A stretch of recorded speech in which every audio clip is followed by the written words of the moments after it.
What's up, everybody? My name is Malik Atala, and today we're going to be talking about Susan Atkins of the Charles Manson family. Susan Atkins, she's probably one of my favorite of the Manson girls. She really was somebody I fantasized about, full disclosure.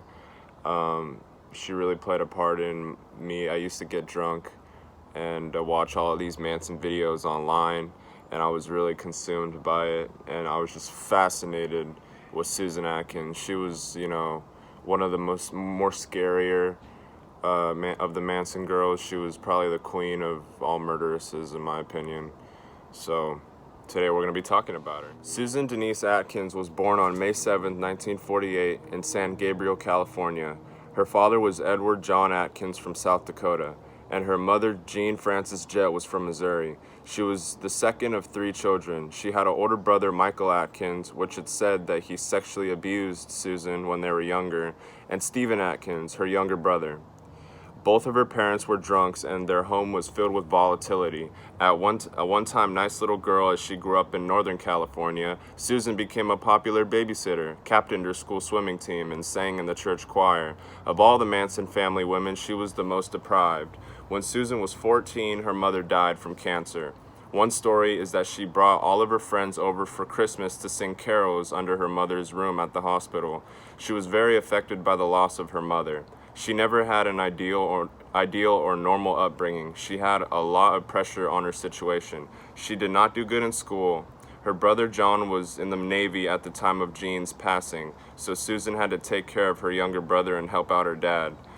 When her father moved out of town, she went between family members, and then, when she was 18, she ran away and moved into the city. She dropped out of school and found work as a topless go-go dancer in North Beach. She got involved with petty criminals and drug dealers. She was also involved with Anton LaVey's lustful Church of Satan. During this time, she indulged in heavy drug use. She liked bennies and speed, different drinks at bars, plus marijuana and cocaine. In the years leading up to her incarceration, she also took acid at least 300 times, and she smoked, swallowed, shot up, and snorted every other drug in sight. During her Manson years, she carried a childlike and free spirit the group aspired to, being desensitized by drugs and confused. In her own words, "I used to think you came down off an acid trip after 12 hours. That's not true. Every time you take LSD, your conscious level rises or expands, and the moral fiber of your character, which is put in you, or when you grow up, everyone has different morals according to their culture, okay? When you take acid, your mind expands beyond these moral characteristics and your conscience of right and wrong. So when you step out beyond those bounds, the imagination can take over, and the imagination can be a very deceitful thing. It's a fantasy. And when you take acid, you go out beyond that. You think you're coming back to where you started from originally, you don't. So every time you drop acid, you get a little bit further away from reality. And I took so much acid that I was what I would just term spaced. And it took me many years to what I would term now re-enter, by just having to deal with reality every day. When the reporter asked her, "So you say you're operating from a sense of complete consciousness now and reality, but looking back from this point for you, what you were and what you did must be terrifying." She said, "Yes, to realize that by my own free will, I willingly got into something that completely took control over me, that I lost control of myself behind drugs and a process of deprogramming, losing my morals." What about Charles Manson's persuasiveness?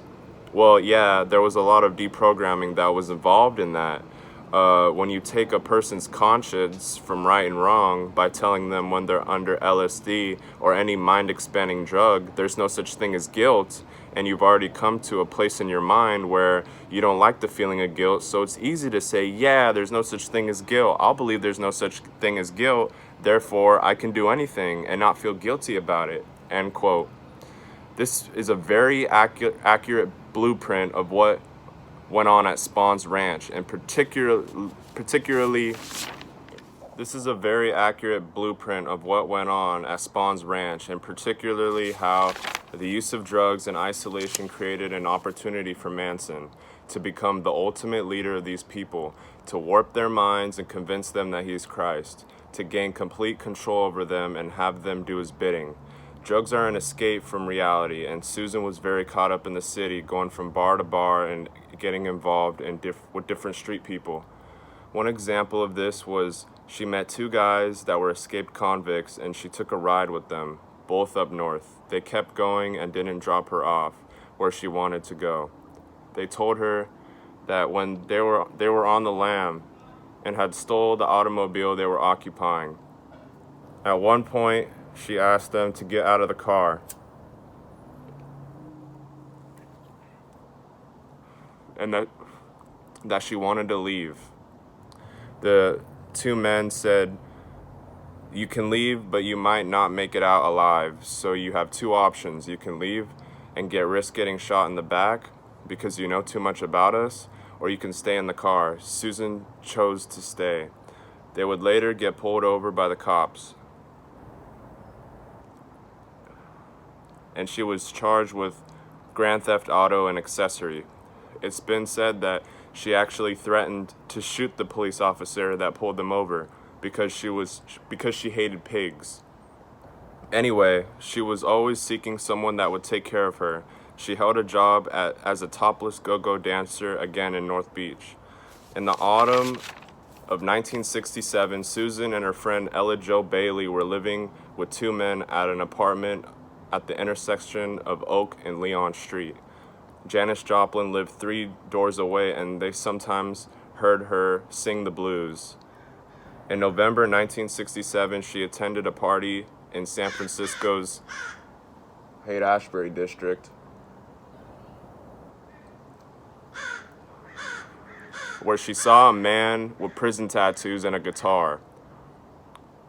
But she was overtaken and hypnotized by the music and free spirit he displayed, and was able to take Susan into his world and assume a fatherly role with her. She actually found out she had problems with her father, and he said to her, "Let's have sex, but imagine that Charles was her daddy."